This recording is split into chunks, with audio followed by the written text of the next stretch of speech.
What I'd like to do is just take a couple of minutes each and just introduce yourselves to the audience about your company and where your focus lies right now.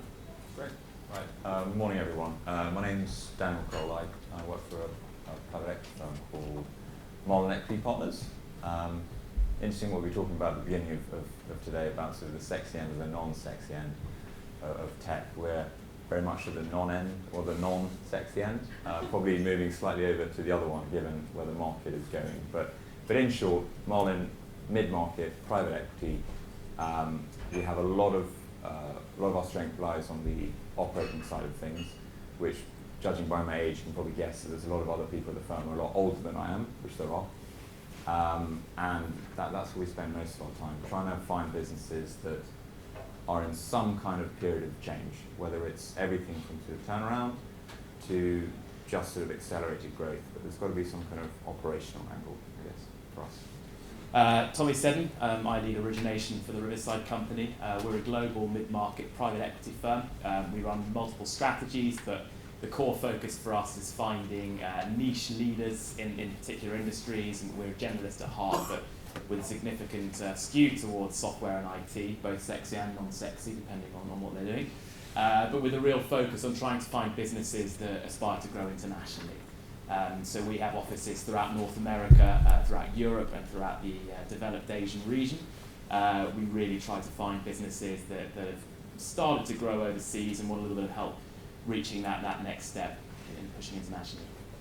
Okay. We'll start at a sort of a fairly high level and drill down as we go through some of the questions we've got. So I'd like to start. Daniel, have you seen any changes in your appetite, or certainly for the cash available to you from 2015 to 2016? Are there any noticeable differences? Yes, I mean, it's been particularly poignant for us. We actually did a fundraise a couple of months ago, so we raised our first European designated fund, where I forgot to mention we're headquartered in Los Angeles. We've been doing deals in Europe for quite some time, but we've just raised our first fund over here. Yeah, there seems to be ever more, to be honest. I think to a certain extent for us, at some point it's been almost a concern for us how much cash there's out there. Until we reached a sort of a certain level of maturity, I think, where we kind of realised that that life goes on in terms of valuations going up and sort of the hype. We take perhaps a little pessimistic approach sometimes, but I think we've kind of reached a stage now where we realise that that's the way the world is going. It is a hot sector, and perhaps it's a hot sector for a reason. There might be up, there might be a further down coming in the future, but it's not going to go away. We just have to sort of get on with it. So we reached sort of, we've had a thought and we've recommitted, basically. What about Riverside's point of view? Yeah, I mean, I think there is a lot of capital sloshing around. I'd imagine for certain parties in the room that it doesn't feel like there is. I think, within mid-market private equity, where we're operating, where we're probably using a certain amount of leverage to finance our acquisitions in the majority of them, there's a lot of capital. I mean, the number of debt funds that proliferated, there used to be sort of 10 or so in London, they're now about 75 at my last count. And that's a lot of capital needing to get to work, and with what looks like low interest rates on the horizon for time to come, there's not much yield anywhere else. I think we'll continue to see proliferation of capital in that space. It does feel a little bit like we're heading towards something of a bubble financed by that cheap debt finance. Riverside tends not to use a high amount of leverage, but we've been outbid when we've been submitting an offer for the entire enterprise value of a company by the debt offers, which is somewhat concerning. That said, certain segments of the market still feel thinly capitalised, so we're having to work a little bit harder, which is probably a good thing. We went back to business in Bulgaria recently, where the EV multiple we paid was just insignificant versus what you might have to pay within anywhere else within Europe, and that was for a niche leader. Had sat in Gartner's Magic Quadrant for a number of years in a very sort of hot sector. It just means we're having to roll our sleeves up a little bit more, but there is definitely a surfeit of capital. Okay. And having experienced being acquired by a private equity firm myself, we were approached by numbers of private equity firms. How do you differentiate yourselves? How do you sort of offer a focused specific focus to a potential target? Dan? We have a very defined one, and that's really the sort of the operational angle. And what that actually means is that, of course, we have all the functions of normal private equity firms in the mid-market, and our backers, LPs, pre-conventional, pension funds and the likes. But a large portion of our seniors, and especially the ones we push to the front, are former CEOs and CFOs. And that works for two reasons. I suppose it's worked for us. I mean, one, of course, if you've got a number of people who are experienced, then obviously they're more likely to know what they're doing. If you focus on times of change that we do, or periods of change in the firm, that's obviously going to be helpful. But then also, and we can be unabashed about it, it works as a sort of a marketing strategy for us as well. Especially in the markets that we're moving into at the moment, which is a lot in Germany and the likes. If you turn up, you're an American private equity firm. Expertise obviously handy in its own ends, but also just as a sort of an icebreaker, and perhaps sort of showing a bit of humility as well, to be honest. That's by far the most effective strategy for us as well in that case. Yeah, I think there are segments of our industry that somewhat romanticize what they do. We're an expensive financing option that's quite dilutive towards the capital structure of entrepreneurs. I mean, I think, hands up, we're aware of that. What we do bring, though, is resource and people. We're quite intensive on the operational side as well. And actually, I think Marlin and Riverside in some ways are probably one of our biggest competitors. Yeah, exactly. This is incredibly awkward. Yeah, it's for us. It's bringing that international angle to bear. It might not necessarily be the case that you'll have people on ground who can help you launch into a new geography. Even just finding a lawyer might run up 50k in airfare before you find someone you can deal with. We have people on the ground with tried and tested methods there. So for us, that's a big piece. I'd say humility is something that probably the industry is learning to take on, but I wouldn't say it's managed to reach every corner just yet. I'm probably chief amongst the culprits, but it is finding a way to connect with the individuals. Ultimately, this is a people-driven business, and you've got to get on with the people with whom you invest and from whom you take investment. We bring a certain amount of scrutiny, and we will want to put a lot of pressure onto the teams we back, because it's expensive capital for us as well, and we need to make sure that we're sort of hitting all the right notes. So carefully is how I say we differentiate ourselves. Carefully and prudent, kind of the same. Anyway, I'm very cognizant of the potential rivalry here, so I've got a really interesting question. So you're going to draw on it? Yeah, absolutely I am. Parkinson told me that. In terms of, are there hotspots that you guys look at in terms of the geographical spread of where you're going to invest money? And does that change year on year? Or are you fairly consistent in where you're looking to place money? No, we probably are progressing reasonably quickly, and it kind of has to do with the firm itself, as in we've been in Europe for about 7 years, but we were very much this typical private equity firm that's very opportunistic, getting people on a plane. People were living in a hotel for 5 months trying to get something done and that worked fine, by the way, but it's certainly working better the way they're doing it now, which is we've opened an office here, and we're doing everything on the ground. We're trying to do it locally, and it's up the amount of deals we can do, it's up our credibility and the likes. But I get to your point in terms of hotspots. Yes, I mean, the reason we're in the UK is because it's a sort of financial capital, I suppose, more than anything. We could easily have put the office somewhere else. It takes a bit of time to get a bit of momentum, and for us, Germany, the Nordics, we did our first deal in Israel recently. It's a game of increasing return, really, in terms of just focusing on a few geographies, which we have done. So yes, we having done, especially how competitive the UK market is at the moment, we've increasingly kind of spent time in other geographies as well. For us, we've had people across Europe since the late 90s. They started off in Eastern Europe and went westward. So actually, London was the latest dot on the map. I'd say there's a lot of US money coming over to this territory. I wouldn't qualify Marlin's group, but certain of our other competitors land at Terminal 5, overpay for a business and declare themselves transatlantic. And I think that's a somewhat dangerous trend emerging as well, because when things turn south a little bit, perhaps an unexpected political development like Brexit, or even dare I say it, the Americans' trump card, and I think they'll all retreat back. And certain parties that have come across and made a lot of noise 18 months ago are now nowhere to be seen. We've had some longevity in being across Europe. As I say, we're turning our gaze eastward again, purely in a search for better value. But we've got people on the ground in the Nordics, which actually does feel like the most expensive market at the moment across Europe. Dearth of opportunities, surfeit of capital, same story from our position.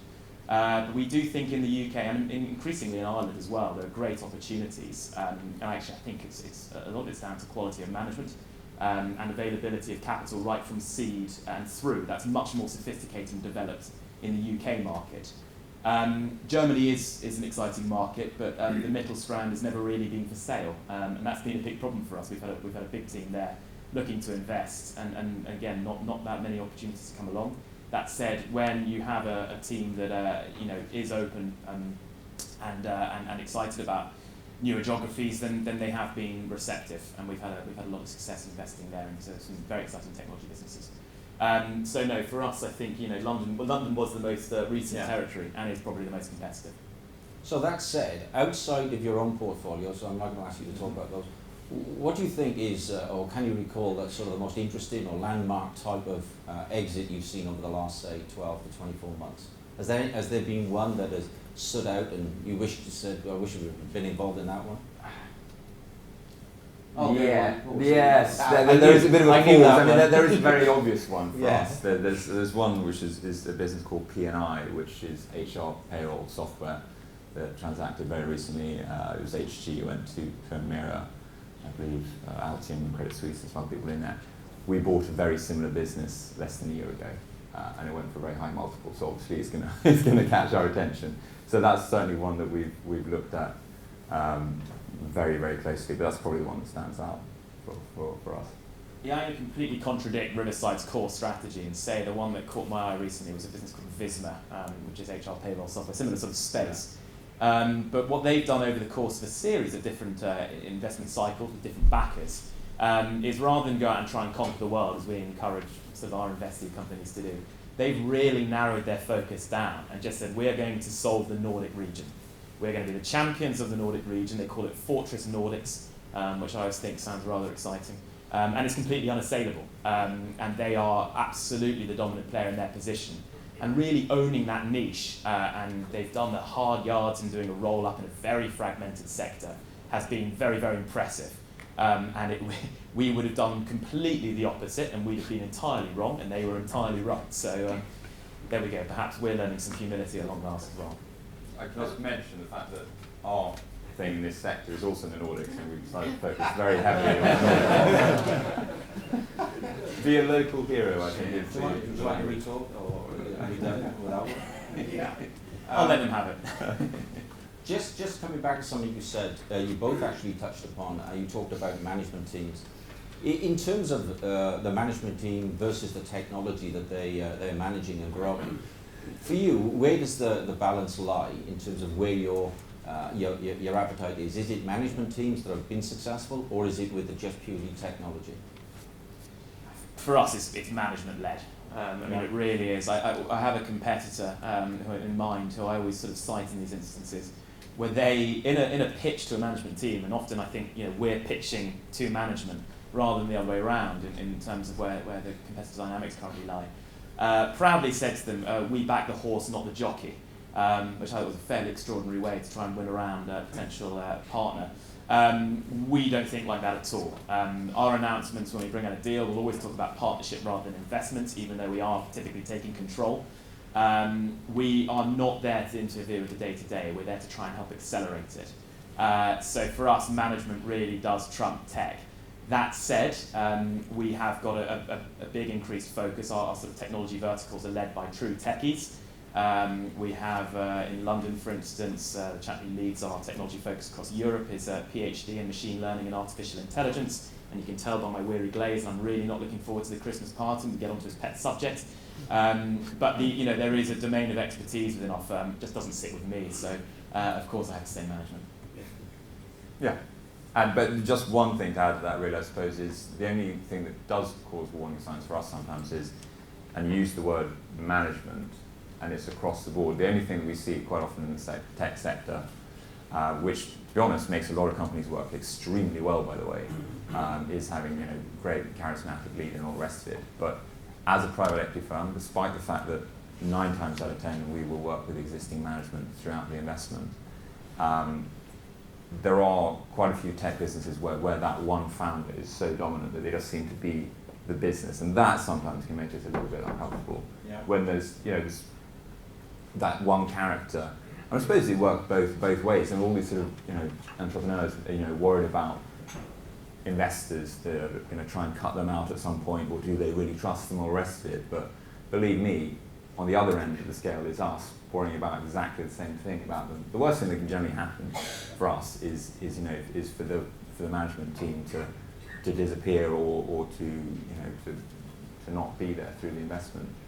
And if they're great and they're charismatic, the rest of it, fine. But if it's all invested in one person, that can cause some concern. I'd definitely echo that, and I'd say that the best CEOs, when you're meeting with investee companies, have practically made themselves redundant already, because the team beneath them is so good and they operate so slickly, and the CEO is therefore able to go out and really push on. We're around for typically 5 years, I'd say, on average, for both our funds.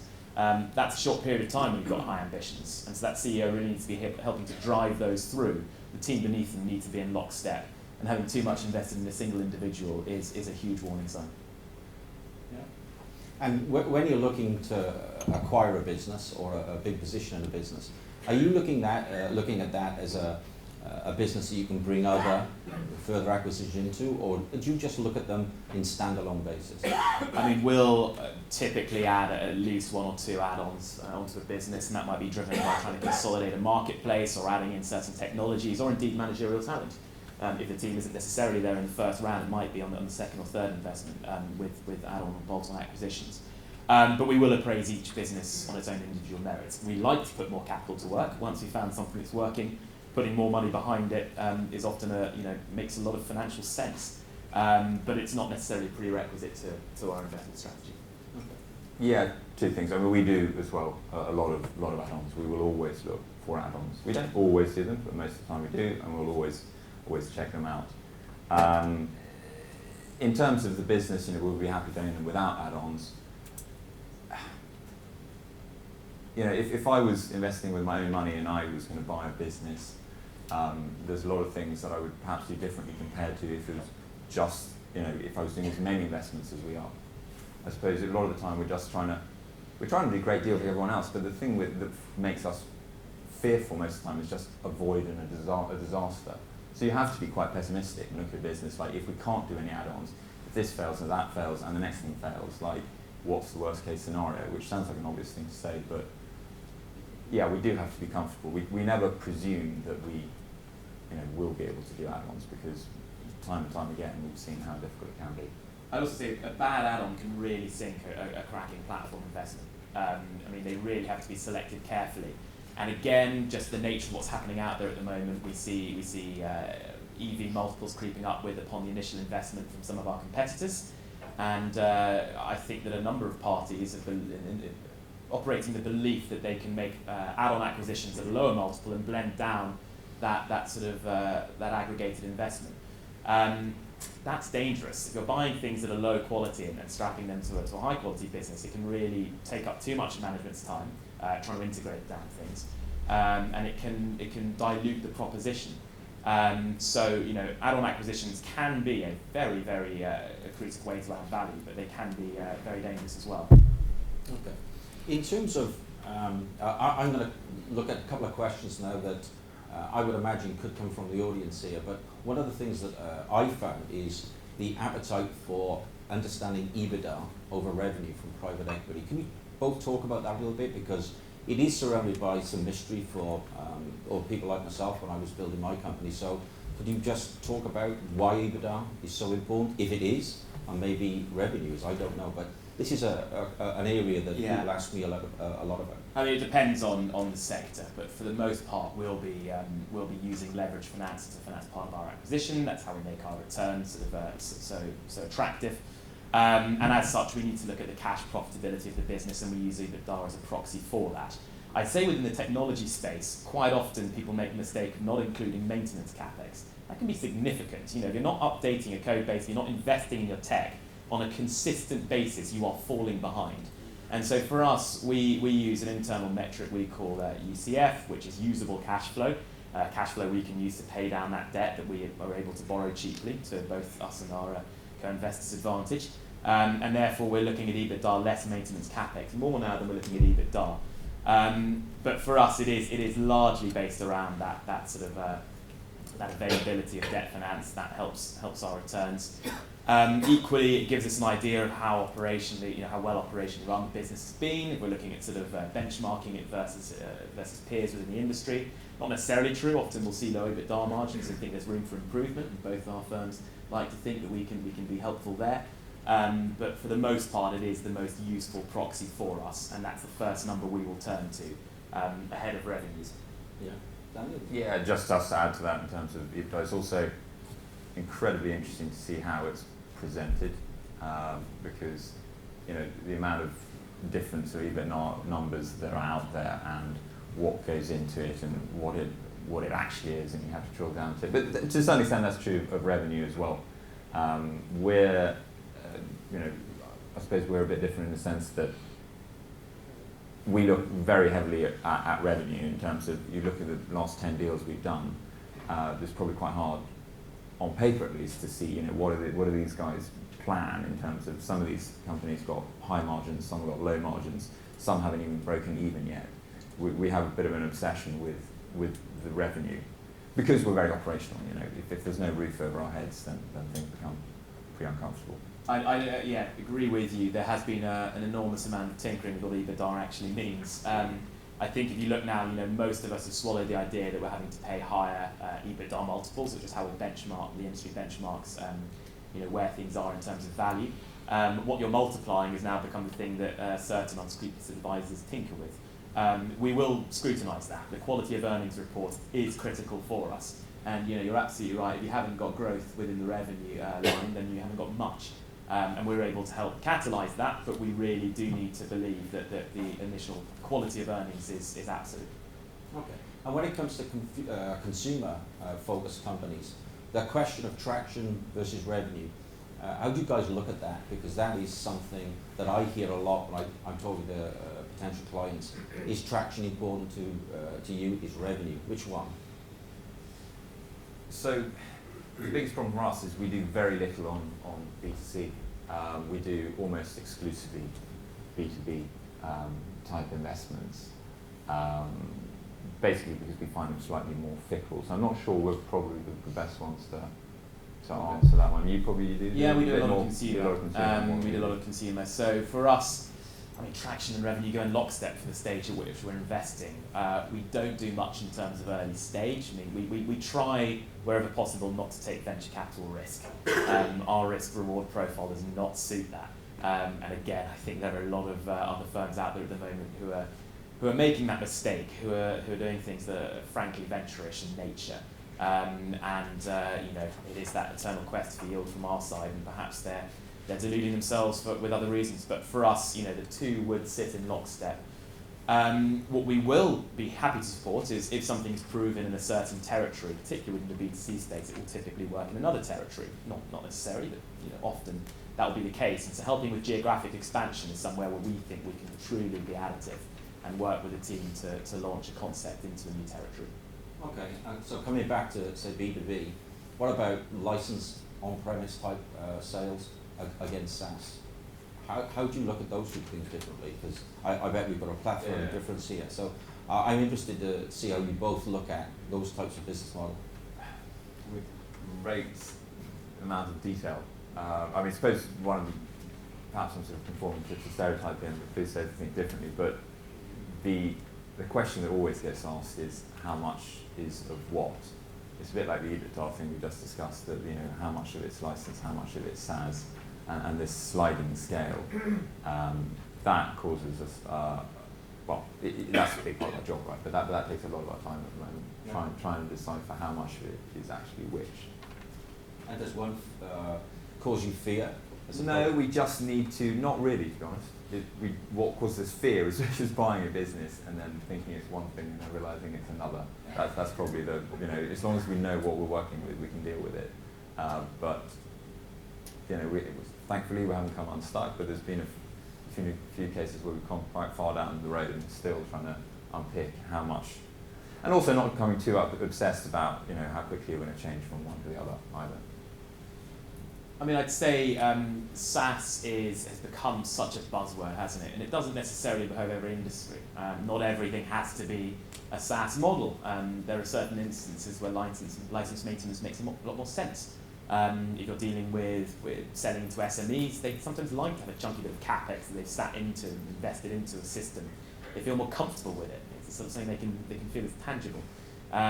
We saw a flurry of businesses pop up, achieve astonishing valuations on the public markets by offering SaaS solutions into the SME base and then disappear within about 18 months. The cash burn to keep winning new business was far too high, and ultimately the end user realised they didn't need this product that was being offered to them, and guess what? It was easy to switch off, just as easy as it was to switch on. So they were delighted, and off it went, and the business tanked.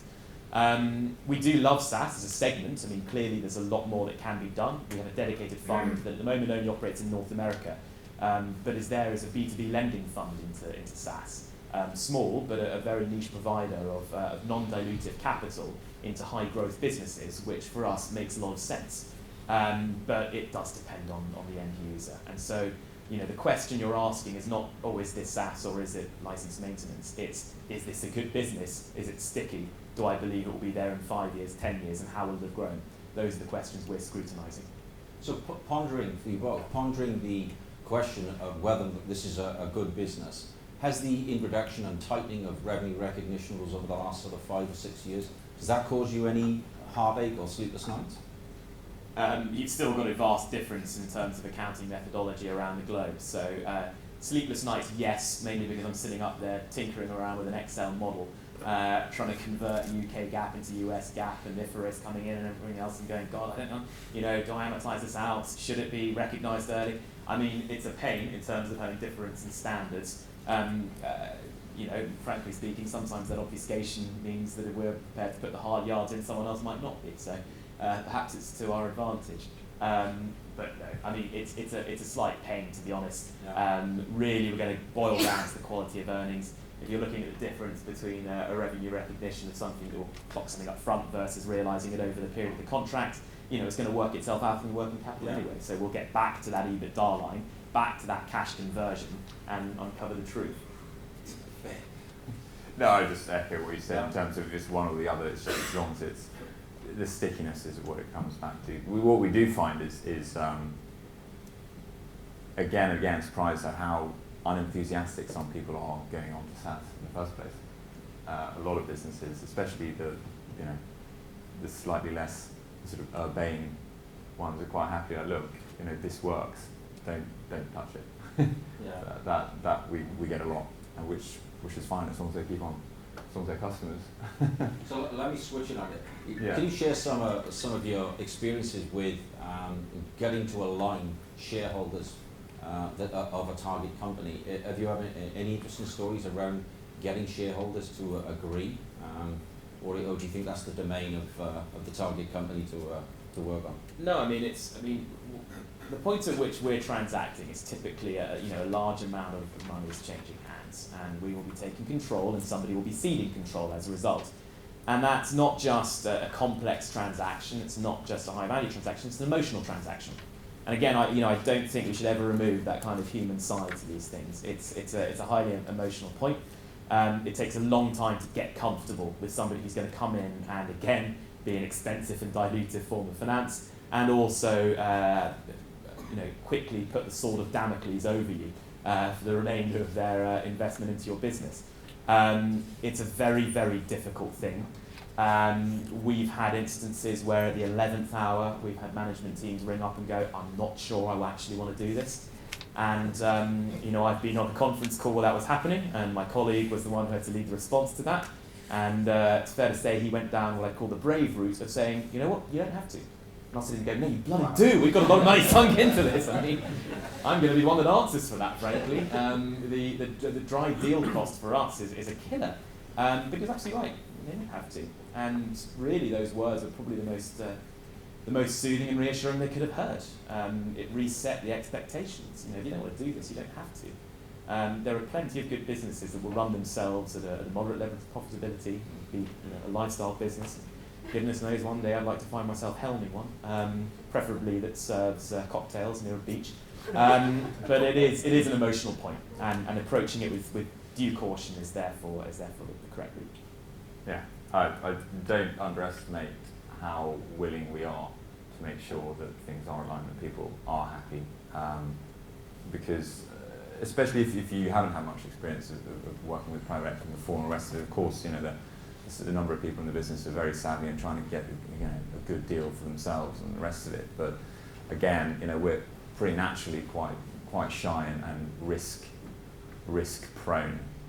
So if there is an opportunity to avoid unpleasant situations, we will always go the extra yard in order to get there. And it's also because the things that people read about private equity as well in the papers are the huge deals that have something special about them. And of course, someone in my position wants to have their name on that great deal that got done. But as a fund, it's good for marketing, but the ones that are completely knock it out of the park, or the ones that are a disaster, you don't want to be in the paper too much. You want it to be a good, solid deal. We want to get here, and if we get just short, just over, fantastic. Everyone's happy. Everyone's got to where they need to be. When it starts falling on either side of it, we don't like this. We're very risk averse. So if really different papers to me, I thought we were a plague of locusts and vultures. Well, that's exactly what I'm trying to change here. I mean, a good deal is a maxim within any instance, is one that leaves everyone feeling happy. And we're trying to work towards that. And both Marlin's been around a long time, Riverside's been around a long time. Our institution has a long tenured history of investing into businesses and helping in these situations. So go with one of us and you can't fail. I just want to ask you, what is the one thing that you wish entrepreneurs would do when they're about to pitch to you? What would you like them to do, and they don't? But prepare. There's no such thing as over preparation in these instances.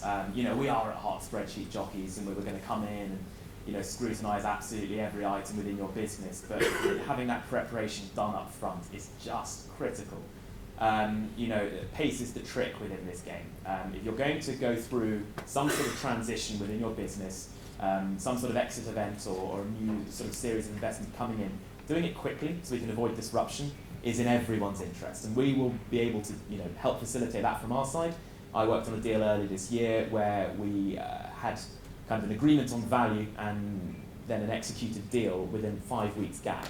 And for the last 2 weeks, we weren't really doing anything apart from celebrating having done the first 3 weeks. That was just waiting for the regulator to catch up with us. So we can move fast, we know that. I don't always want to, that was extremely painful. But we can. It's often on the other side where we find difficulty, because we are going to peek into every single corner, and making sure that you're prepared for that is absolutely apposite. I'm sure I'll take the words out of Coram's mouth by saying, appoint a good advisor, and they will be able to help you within that preparation. Very true, okay. I bet we get a bill for that. The preparation, and also back to the advisor thing, we don't expect people to understand exactly how the private equity mindset works and all the rest of it. Like, especially the guys that I work with, who most of them actually are not from the financial sector, they will respect and be impressed by the people who are running a business and built up a business. So, as long as they can present that well, not even necessarily charismatically, just like succinctly, that does see us through on most of the things that we go with. I mean, there's quite a lot of whether spending too much time outside the core, do the basics well type thing, is usually what keeps people the most happy. I also think we often, as an industry, we get lost in the detail a little bit, the reason we were able to do something in 5 weeks is often because we were able to tell the advisors, the intermediaries, who are, and my apologies, a necessary evil within these instances. Sometimes we find they are at loggerheads over something that actually isn't that material, isn't that important. And not losing sight of why you're all in the room is critical. Everybody is after a quick and a good and a fair result. Sometimes getting the lawyers to actually remember that, or the advisors to remember that, is critical. I'm thinking back to very specific instances when somebody calls someone up the night before a deal and go, why are we fighting at this point? No one could really remember. We gave on it pretty quickly, but that happens more often than I'd like to admit. And kind of just on the back of that one, what is sort of the most memorable pitch that personally you've sat in front of and listened to? Is there one that stands out for either of you? For me, absolutely. It's a business that I'm delighted to sit on the board of, where it provides BPO into SMEs based around something. It's accountancy and compliance, doing tax returns for contractors. And when you approach that on paper, prima facie, it's not overly exciting. And I walked in, and the CEO sat down, and his opening line was, "I just want to make accountancy a beautiful experience." And I thought, my God, that is a lofty ambition. But the way with which it was delivered was so genuine, and he really, truly does. And we're delighted to be helping him on that journey. I can't say I'm still excited by a tax return. I mean, it's still one of the most, one of the hardest things for us to try and sell as sexy out there. But he believed in it, and that belief is never lost on you. If you're sitting opposite somebody who's put their heart and soul into something, you really know. I don't know where to start actually. This is probably my favourite bit about the entire job actually. It sounds a bit of a cliche, but it is really interesting.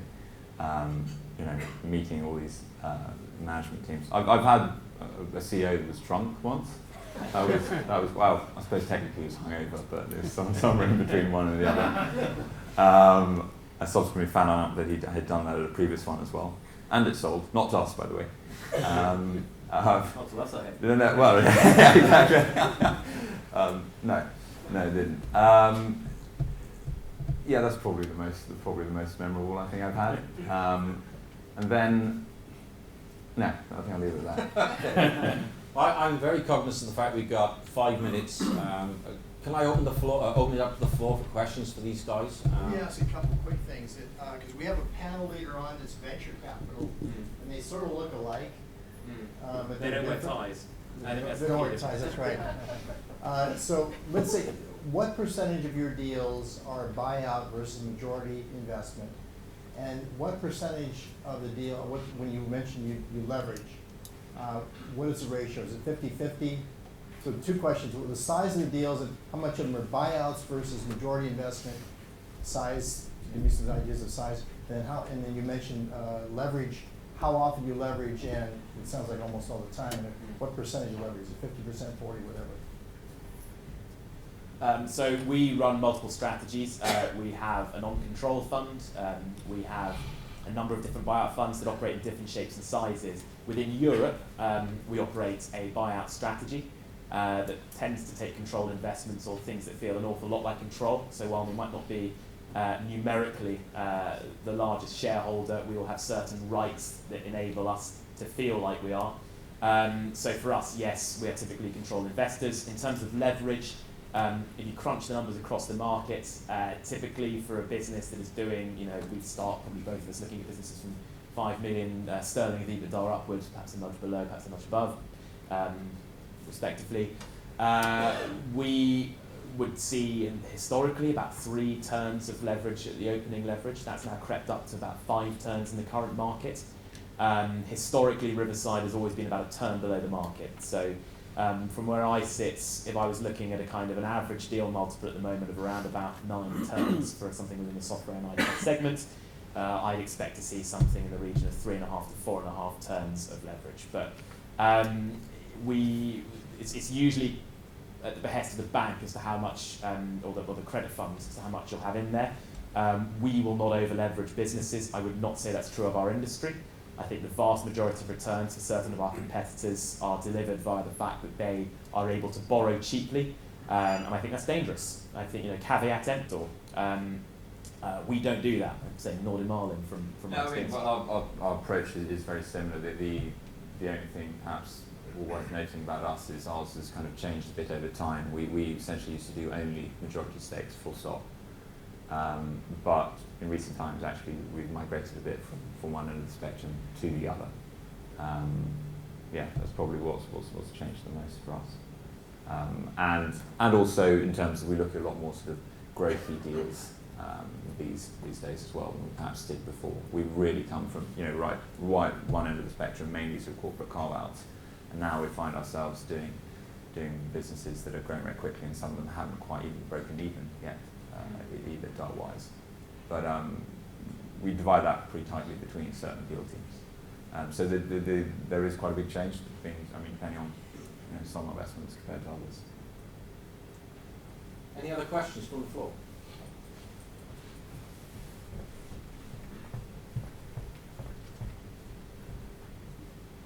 Hello, good morning. You have stated that you're pretending, or you are operational more and more. And how is that translated in your teams? Do you have operating partners? Do you use consulting firms like Alex Partners or Abrath Marshall on your investments? How you manage this operational side of your business? Thanks. It's very clearly defined. We have, if I to tell you the dynamics of the firm, we've got about 45 people working on the investment side, and then we have another 40 who are operating partners, and they do all of that sort of part of it for us. We don't use outside consultants, mainly because those operating partners are on full-time pay and they're very expensive, and they work for us, so we have to use them. So it's a bit of a chicken and the egg, we need to find deals where we can put them to work. So it's very well defined. Having said that, just one last thing to add is actually quite a few, the guy who heads up the European office here, for instance, was at SunGard himself, so we actually got a few people creeping over the fence from the operating side and then just becoming investors directly, sort of gamekeeper turned poacher or vice versa. We're similar. We have a big operating team. We will occasionally use outside consultants for very bespoke projects or activities. Let's say we're going to look at pricing, which typically we will find sort of a firm with whom we've worked extensively over a number of years and introduce them out into that situation. And equally, our deal team typically comprises, I came from investment banking and leverage finance as a background. I worked with somebody who founded her business and exited a couple of years ago, and has decided it's much easier on our side of the table. So she joined across, and then our team is headed up, as I say, by a true techie who spent far too long in academia and is now sort of moved across our consultancy in. So we're shaped to try and match the needs of the businesses we invest into, and for us, being able to use all the tools within our arsenal is important for us.